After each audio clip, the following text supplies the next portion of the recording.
ఈ బడ్జెట్ సమావేశాలకు అధికార పార్టీ సభ్యులు సమాయత్తమవుతున్నారు. ఆంధ్రప్రదేశ్ అసెంబ్లీ సమావేశాలు ఈవేళ ప్రారంభం కానున్నాయి.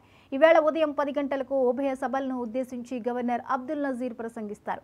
తర్వాత అసెంబ్లీ స్పీకర్ అయ్యన్న పాత్రుడు నేతృత్వంలో బిజినెస్ అడ్వైజరీ కమిటీ బీఎస్సీ సమావేశం జరుగుతుంది. సభ ఎన్ని రోజులు నిర్వహించాలనే అంశంపై బీఎస్సీలో నిర్ణయం తీసుకుంటారు.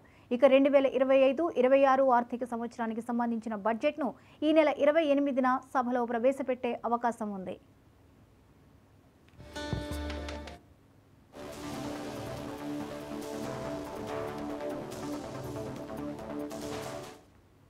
ఇక అసెంబ్లీ సమావేశాలకు జనసేన అధినేత తన పార్టీ ఎమ్మెల్యేలకు దిశానిర్దేశం చేశారు. ప్రజా గొంతును అసెంబ్లీలో వినిపిద్దామన్నారు జనసేన అధినేత పవన్ కళ్యాణ్.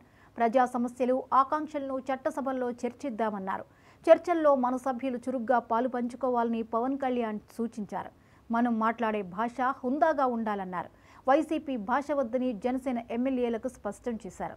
పార్టీ తరపున ఎన్నికైన ప్రతి శాసనసభ్యుడు, మండలి సభ్యులు చర్చల్లో పాల్గొనాలని పిలుపునిచ్చారు. శాసనసభ సంప్రదాయాన్ని, మర్యాదను కాపాడుతూ హుందాగా ముందుకు వెళ్లాలన్నారు. చట్టసభల్లో ఎంత విలువైన చర్చలు జరిగేవో ఒకసారి అందరూ పరిశీలించాలని, ఎప్పటికప్పుడు సమస్యలపై పూర్తి అవగాహన పెంచుకుని చర్చల్లో పాల్గొనాలని ఎమ్మెల్యేలు, ఎమ్మెల్సీలకు పవన్ కళ్యాణ్ పిలుపునిచ్చారు.